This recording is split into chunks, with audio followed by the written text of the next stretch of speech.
নমস্কার। মনীষা স্বাগত জানাচ্ছে আপনাদের সবাইকে মনীষার আসরে। আজ আমি আপনাদের জন্য নিয়ে এসেছি একটি ছোট্ট অনুগল্প। গল্পটির নাম বিজ্ঞান আশীর্বাদ না অভিশাপ। তাহলে শোনানো যাক। Incredible, incredible. সিঞ্জিনি, আমি পেরেছি। সিঞ্জিনি, আমি পেরেছি।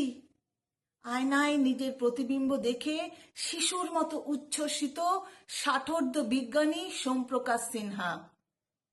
বিস্ময়ে হতবাক হয়ে সিঞ্জিনি তার স্যারের দিকে তাকিয়ে আছে। এতক্ষণে বাক্যস্ফূর্তি হলো তার। আমি কাকে দেখছি? আমার সামনে এই 30 বছরের যুবক কে স্যার? আপনি? আপনি এত সুন্দর ছিলেন স্যার? করে হেসে উঠলেন সোমপ্রকাশ সিনহা। প্রেমে পড়ে গেলে নাকি?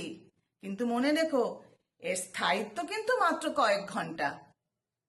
আপনি মিরাকেল করেছেন স্যার, আপনি মিরাকেল করেছেন। আপনার এই যুগান্তকারী আবিষ্কার, এই মিরাকেল ক্যাপসুল, যেটা একটা খেলে বর্তমান সময়ের থেকে আপনি 30 বছর আগে আপনার যে চেহারাটা ছিল সেটা ফিরে পাবেন। আর দুটো মিরাকেল ক্যাপসুল খেলে আপনার বর্তমান সময়ের থেকে 30 বছর পরে ভবিষ্যতে আপনার যে চেহারাটা হবে সেটা আপনি দেখতে পাবেন। আপনার এই আবিষ্কার যদি বহির্বিশ্ব জানতে পারে।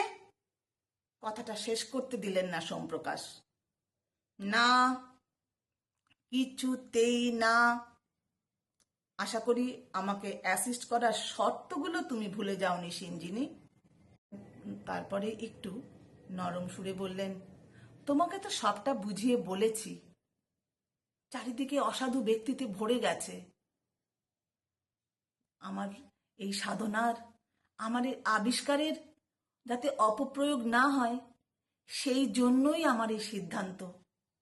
এই 4 দেওয়ালের বাইরে তুমি আমি ছাড়া আমার এই আবিষ্কার কেউ জানবে না।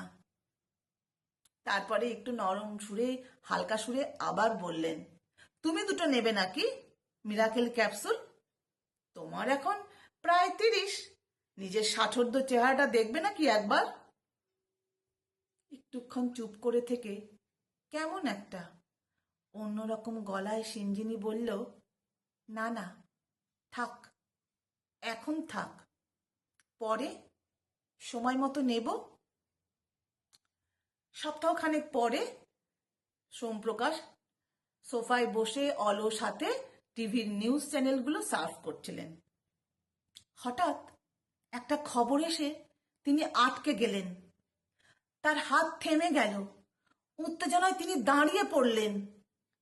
সংবাদ পাঠিকা বলে চলেছেন, আজ বিকেলে একটি বিখ্যাত গয়নার দোকানে একটি আশ্চর্য রকমের ঘটনা ঘটে গেছে।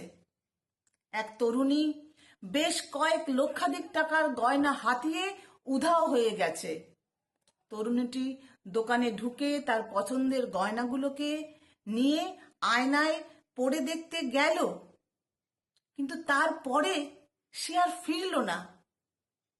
সিসিটিভি ফুটেজে তরুণীটির ঢোকার ভিডিও আছে দোকানে, কিন্তু দোকান থেকে বেরিয়ে যাওয়ার কোনো সিসিটিভি ফুটেজ নেই তরুণীটির। পুরো দোকান তন্ন তন্ন করে খুঁজেও কোথাও তরুণীটিকে পাওয়া যায়নি। যেন ম্যাজিক, যেন ভ্যানিশ হয়ে গেছে তরুণীটি। তীক্ষ্ণ মেধা সম্পন্ন সোমপ্রকাশের দুয়ে দুয়ে 4 করতে লাগলো কয়েক মুহূর্ত মাত্র। তিলার্ধ সময় নষ্ট না করে তিনি ছুটলেন তার ল্যাবরেটরির দিকে। ল্যাবরেটরির দরজাটা হাট করে খোলা। ল্যাবরেটরিতে ঢুকে ডেস্কের সামনে গিয়ে তিনি স্থাণু হয়ে গেলেন। দাঁড়িয়ে রইলেন নিশ্চুপ, নিশ্চল। ডেস্কের উপর ছোট্ট মিরাকেল ক্যাপসুলের কৌটোটা খালি গড়াগড়ি খাচ্ছে।